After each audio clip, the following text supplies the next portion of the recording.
Once upon a time, somewhere in Southeast Asia, there was this land known as the Malay Kingdom. Centuries later, this kingdom became the Federation of Malaya.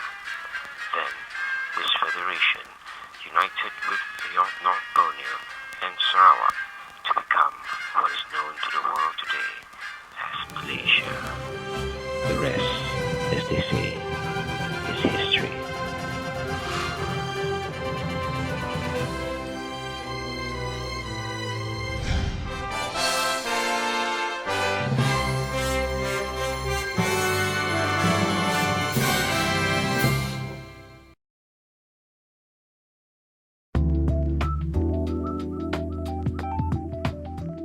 To know Malaysia is to love Malaysia, a bubbling, bustling, melting pot of races and religions where Malays, Indians, Chinese, and many other ethnic groups live together in peace and harmony. Multiculturalism has transformed Malaysia into a gastronomical paradise and also home to many colorful and cultural festivities.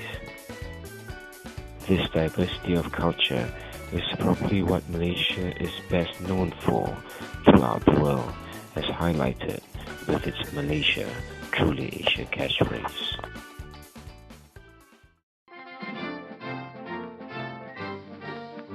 It all started on the night of August 30th, 1957. Crowds gathered at the Royal Selangor Club Field in Kuala Lumpur to witness the handover of power from the British. On the stroke of midnight, the Union flag in the square was lowered. The new flag of Malaya was raised as the national anthem Negaraku was played. This was followed by 7 chants of Merdeka by the crowd. Tunku Abdul Rahman gave a speech hailing the ceremony as the greatest moment in the life of the Malayan people.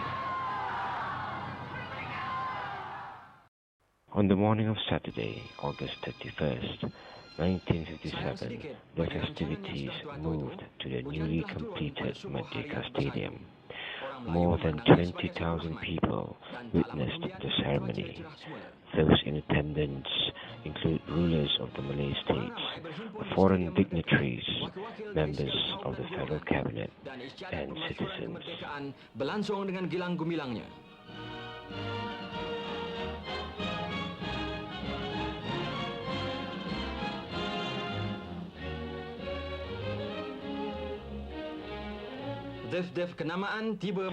Tunku proceeded to read the Proclamation of Independence, which culminated in the chanting of Merdeka 7 times, with the crowd joining in. Merdeka!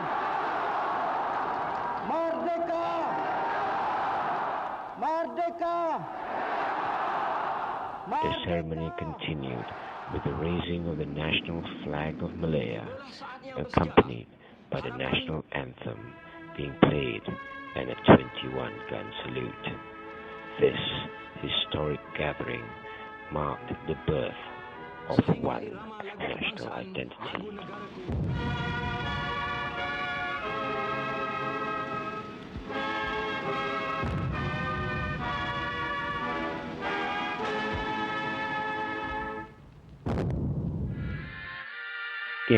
And what were the obstacles faced in achieving this national identity?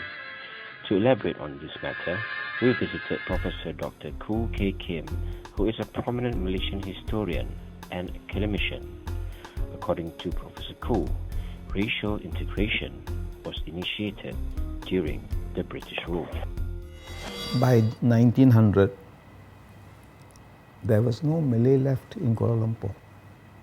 They had been pushed out. And the British became very concerned. See, the British never practiced divide and rule. They cared for all the ethnic groups. And later on, they tried their best to integrate them, but they encountered problems. So they did not want Kuala Lumpur to be completely Chinese. And especially by that time, many foreigners were beginning to predict that Malaya would become the 19th province of China. So the British started in 1900 what was called the Malay Agricultural Settlement to bring Malays back to Kuala Lumpur. And that Malay Agricultural Settlement later became known as Kampung Baru. And then you look at Kuala Lumpur, one part very Chinese, the central part, where business activities were common. Another part, this was after the railway had come, Brickfields, Sentul. Brickfields near the railway station, Sentul where the railway workshop was, and so you find Indians here, and Malays in Kampung Baru. So that kind of plural society had already started to develop. Not because the British deliberately did it. The British allowed various ethnic groups to come in because they were specializing in particular aspects of the economy. And then they noticed that these people were more comfortable living among themselves. And to avoid problems, in those days, they believed that to avoid problems, don't put different ethnic groups close to each other.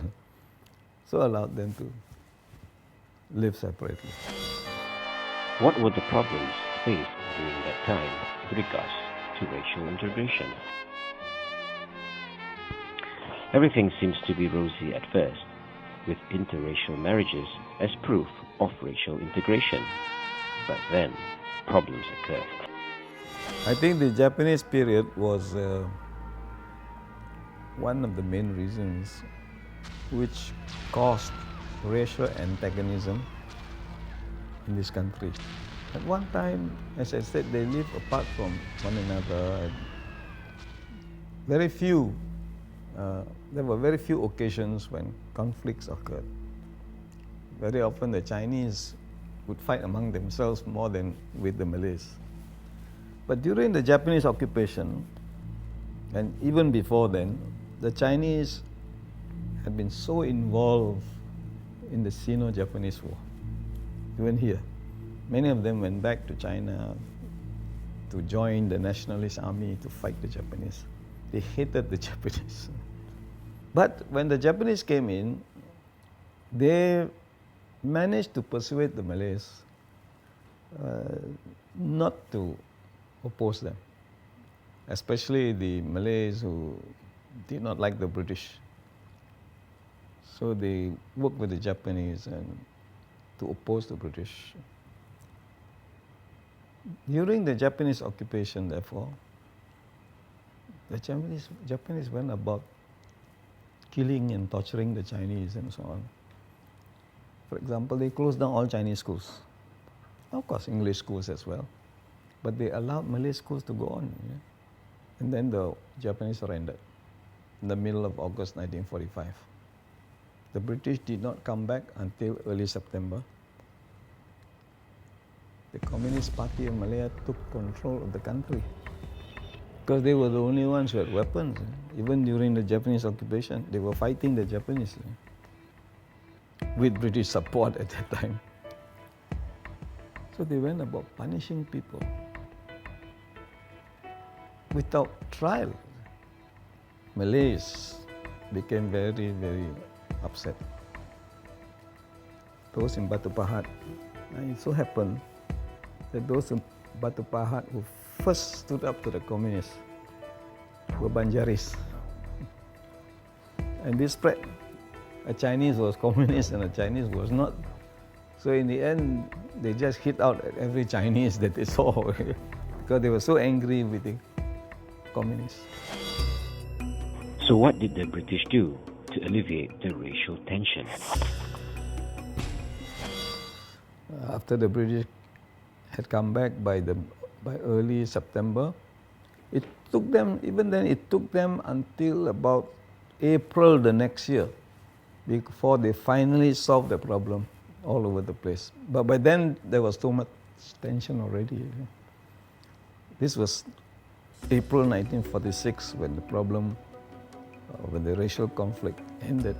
But by then, politics had become very important. But the Peranakan Chinese, being British subjects, they used to call themselves King's Chinese or Queen's Chinese, could not readily accept the idea that they should come under Malay control.